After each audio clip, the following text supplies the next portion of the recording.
What? Your diet. Oh, diet. Oh, you guys don't want my diet. I eat plant-based, but I've been a guy, I've consumed 200 to 250 grams of protein every day for 35 years. If you go online, you'll see I used to be a national bodybuilder. So today I eat plant-based. I have a different viewpoint. I'm trying something out.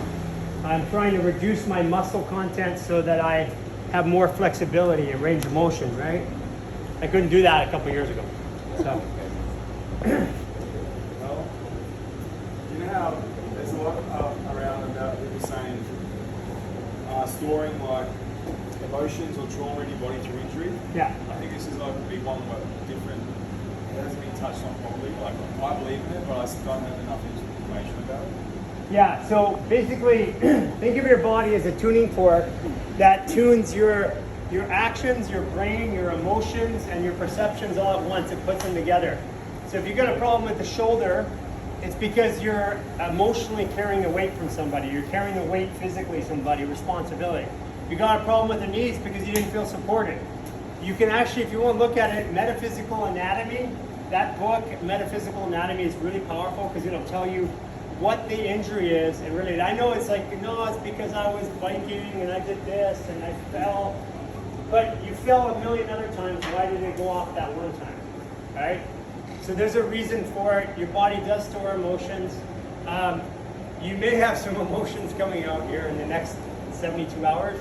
If they do and they seem a little bit weird, just go with it, okay? Fight them up. Guys, like anything, like Garry does, like all topics like sleep and stuff like that. Yeah, if you Okay, to optimize the recovery from training very hard, right? Yeah. What do you have any like? How should we implement? This is good for recovery also, right? Yeah. So come here for a second.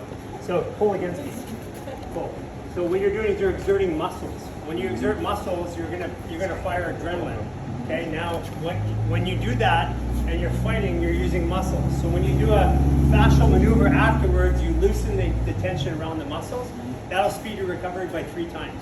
Okay. There's a stress reset that we have. It's 15 minutes. If you do it before you sleep, you drop into REM sleep within 45 minutes to an hour rather than 2 to 3 hours. That increases your recovery dramatically. And also will help with things like anxiety, frustration, stuff like that. Awesome. Yeah. But literally, just do that stress reset that we have. It's a 15-minute stress reset. You can do it in about 10 minutes. Yeah. Do it after you fight. Do it. I have Okay. if you take the stress out of your body, because you build up all these adrenaline, norepinephrine, and cortisol to fight, it takes 6 hours for those chemicals to leave your body. That's why when you get out of here, it's like somebody at the grocery store comes up to you and it's like, get the fuck out of here. Well, it takes 6 hours or it takes 10 minutes. So take the stress out, you recover faster. When you're stressed, your body doesn't digest properly, it doesn't rest properly. So just remove stress as much as you can. Can I say one more? Yeah. So I just fought in the weekend, right? And I get low kicks. Is there some way to reduce the impact on my inflammation, right? Or Just the same thing whether you're doing it yourself or having somebody do it. Twist, squat, that same movement like this. Then I have one question. What about the twist in the skin? What does that do? Okay, when we walk, our muscles, they don't work like this. They work like this. So when we walk, we rotate. The body muscles fire in rotation, but we train them in linear fashion. That's why we get injured. Since we started doing things like yoga and professional sports, injuries have gone up 7,000%. We just fix them faster, but they're going up. People are getting injured every day now. They have more and more therapists on every professional sports team today. They used to have 1 to 2 therapists on a team 30 years ago. Today, they got like 20 or 30 therapists.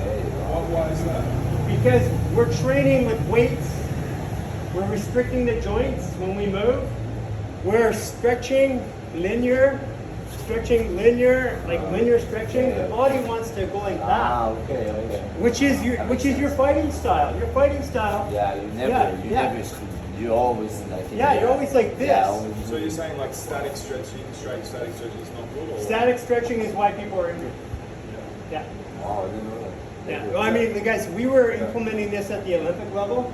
And at the pro team levels, we're talking like 10, 20, $30 million a year players. They're getting injured, it costs the team money. So when they were busted up, they would come into the clinic. This is what we did, we started implementing rotational type stretching. And that's what became later on a fascial maneuver that you can do yourself. So you wouldn't stretch after exercise? I wouldn't stretch at all, ever. And I'd never stretch. Do the fascial maneuvers. There's not a stretch that you can do that you can't do with a fascial maneuver. So what would you say to do after an exercise session? I say you're going to find your own jam, because each of you have different body parts, different issues. But the stress reset, the most important thing is to get the stress out. That's the first 3 movements that we did today. Those are the most important, because when the stress is out, the body can heal itself. When the stress is in your body, it takes 6 hours without another stressful event for your body to start repairing itself. So take the stress out right away, right afterwards, whatever it is. Stress is from the session. That's creative stress. That's stress. That's Yeah. stress. Yeah. And then after the session's over, you want to do something to get that adrenaline out of your body, or Yeah, is that what you mean? exactly. That's why these things here, they get the adrenaline out of the body really Is fast. that through breathing as well, or is it's the twisting and the breathing? It's a twisting. It's a combination of twisting and breathing. Think of the breath think of your body as a computer. Those breaths are buttons. They're pressing different buttons in different areas of your body. That's why the number sequence of breathing is important. You'll still get benefit if you do 5 breaths, but not the same as if you do 6. So and each one of the videos that we have shows you how to do it, how to breathe. Really, really easy to follow. Awesome. Gary, can you speak on the advantage of perception? So when a fighter's in a fight, how fascial maneuvers will help their perception of... Yeah, okay, so I have some pro fighters that I've worked with for years. You might see them sitting in a corner, cross your ankle like this. You might not even know when they're doing it. What they're doing is they're reducing the stress in their body. Because when you're stressed, you stop seeing options. When you're calm, at the beginning of the fight, you see all the options, but by the time you got kicked in the head 5 times, you're just trying to get through to the next, you're trying to survive. So one of the things you can do in the corner when you sit down, if you sit down, is to just wrap your body like this and breathe. It'll take the stress out immediately. That's a standing fetal position, correct? Yeah, but you can do it seating. Right? In between your arms? Yeah, try it. Yeah, it's right foot, right arm. Yeah. You guys, That's interesting. yeah. Do you give a shit what they think, or do you give a shit how you fight, right? Yeah. See, what you're doing when you do that is you're reducing stress, which means you have more pulmonary function, more lung function. You can absorb and take more oxygen into your body. I've seen in Thailand they just put your hands up and they hold you like this. What's that? The diaphragm one? I don't know if it's true. Yeah. Well, I mean, I've seen options this of is people- getting your diaphragm right here. Yeah. Yeah, this is actually loosening your diaphragm right there. Okay. Yeah, but that's what they're doing. They're trying to get more So oxygen. it creates and it also puts you in a position where you're reducing the stress. Yeah. So if you reduce the stress, you see more options. Yeah. That's why as you get towards the end of a fight, you can see somebody going down. Like you can see that they're just trying to make it through to keep their head in it. But if you take the stress out, it's like they're mentally processing like they did when they started the fight. One sorry. Yeah. So if you're about to go out to fight and you want to be have clarity and confidence and remove the nerves and stress, you do the same sort of positions or do something different. Same thing. As a warm up. Same thing. I know what you want to do is you go in to get adrenaline, right? That is the worst thing to do for fighting. It just brute force, like rah! I know that is a tendency to do that, but power comes from a place of calm, not from a place What of we've stress. learned now, I used to get geared up to try and get to this place, and I couldn't get it anymore. But it's not about that. That comes in the fight when you're kicked. Yeah. I found the best thing was to be calmer, but Calm yourself down. We've learned that you don't need to get in that geared up state to fight, because it comes anyway when you fight. But so how would you be calm, to focus and stuff? You do a position. Yeah, literally that. If do you guys sit in between or you stand? Sit before. Okay, no, but in between rounds. Sit up. Hey, sit, guys, sit. Cross your leg. Just go like this. On a stool or? Yeah, sit on a stool. Like this. As long as you're like this, just breathe. It brings the stress down. It's the counter rotation that tells your brain that you're safe. Doesn't matter which direction you, left, right. No, doesn't matter. As long as you're counter rotated. Counter-rotating, Yeah. Does it restrict your breathing? No, it's actually, getting what better. it's doing is it's slightly restricting the Open the breathing chest, without no? contraction, so Opening that up. the breathing opens up around the diaphragm. Yeah. So it's actually opening up the diaphragm so that, because you're getting kicked here. You're getting kicked here, right? So that means that this is like tightening up. So if you go like this, it opens it up and it feels safe, the body feels safe, and it gives you more space. That's why the sixth breaths are important. Expand as you're You're just trying to bring your stress, your adrenaline down. You look at you look at the fighters, the ones who are calm, those are the ones that you worry about. Not the ones that are going, ah. You look at the ones that you barely even talk, that are calm, they go through it. Those are the ones who end up really, really, really kicking ass, right? Yeah. I have a specific question. We had this question before, but when it comes like to healing and regeneration and everything, like really, we always have problems with our shins. Maybe you see the bum on my shin. We always have like this stuff. Is there like a specific exercise? Yeah. So grab your, put your hands together like this. Pull up on the shin, push out with the foot, and stretch your foot and move it around. So, and you can go anywhere on the shin. And what this is doing is opening up the layers of fascia. Okay. Now stand up and feel that leg compared to the other one. Yeah, it works right away. Yeah. So this is like one of the most powerful things you can do because you are getting shin kicks. This one here is called the lower reset. There's a 10-minute routine on our website called Lower Reset and Barefoot Sprinter Routine number 2. This is the Barefoot Sprinter routine. This is for runners too. I mean, it works for everything. But You do that before you run? yeah, you do it before you run, do it before you fight. Yeah, because what happens is you're loosening up your ankles. And when you loosen up your ankles, again, you have more flexibility. You use less energy to move. What kind of exercise you can do for knee problems?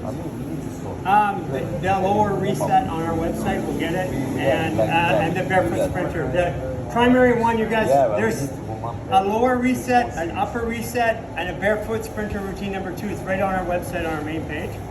And those are the most powerful generally for what you're doing. It's a set of movements together, and they're designed to loosen up the entire body in one shot. Basically, if you wanna perform, you get everything loose. If you have you guys notice that when we did the head and the jaw, all of a sudden, shoulders move better. If my shoulders move better, my hips move better. If my hips move better, less tension on my knees. Less tension on my knees, my ankles lock up less. You know, it's they used to say that hip bone connected to the knee bone. It's not that way. The bones don't connect. It's all connected by fascia. It's called connective tissue for a reason. Can you give a quick explanation of what fascia is, in case? Okay, yeah. So fascia, you're taught that that a skeleton where none of the bones touch, take your knee. The bones don't touch. If they touch, you're in pain. How can it be structure if they touch? These beams are nailed together, welded together. That's structure. They touch. So what happens is that there's only one muscle that crosses the knee. It's about this big. So that muscle ain't holding up your weight, and the tendons keep it from pulling apart. So what the structure is the fascia around there. Fascia is a crystalline structure, super intelligent, super light, and it is strong. It has the break point, like it tears at a break point of 50,000 pounds. So you ever heard somebody tear a muscle? It sounds like somebody goes boom, wham. It sounds like a gun goes off, right? That's because it's 50,000 pounds of exerted force. Fascia, that's what they're doing, is they're tearing fascia. When you think about if you took your bones and you put them inside your body, it's all fluid in there, and you moved them together, would they make a cracking sound? No, it's water, it's fluid in there. Bones don't even crack. It's the air between the layers of fascia that cracks when you get a crack of your neck. So again, I know what you've been told. We're educating the entire world, including practitioners, that bones aren't structure.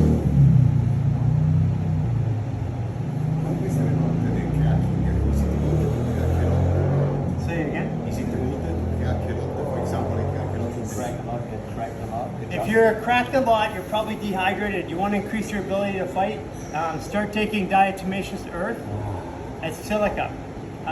Right now, because of the chemicals in our world, we're depleting our silica. Without silica, we don't absorb minerals properly. If you want to perform better, take Irish sea moss and diatomaceous earth. What they'll do is the diatomaceous earth is a silica, it's a foundation, it's an element that allows you to absorb the minerals, they bring more hydration. So the cracking is the dehydration of the fascia. Irish sea moss.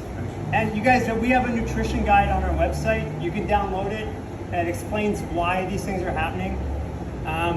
And if you just start taking silica and Irish sea moss, you'll actually metabolize and hold water better and faster. You'll think better, you're clearer, you'll have more flexibility. What should take on like creatine?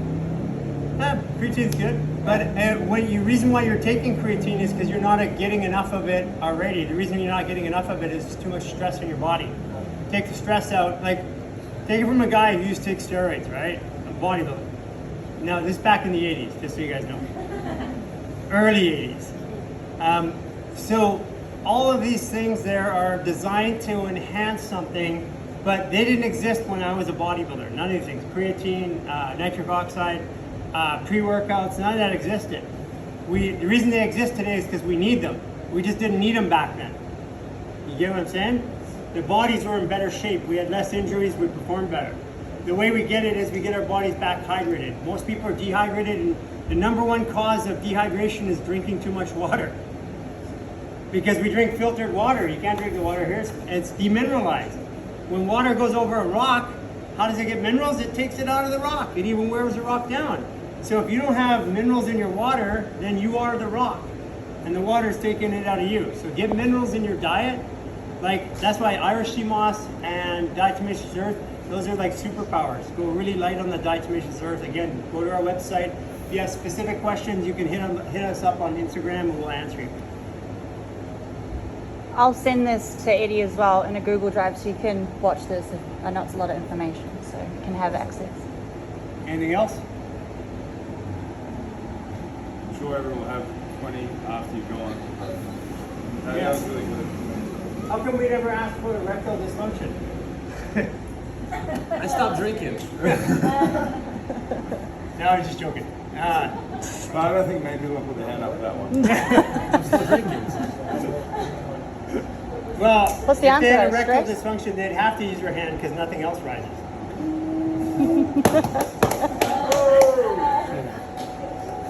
Okay, guys, thank you again. It was a pleasure. I love working with guys like you because you guys, when you get this down, you'll use it.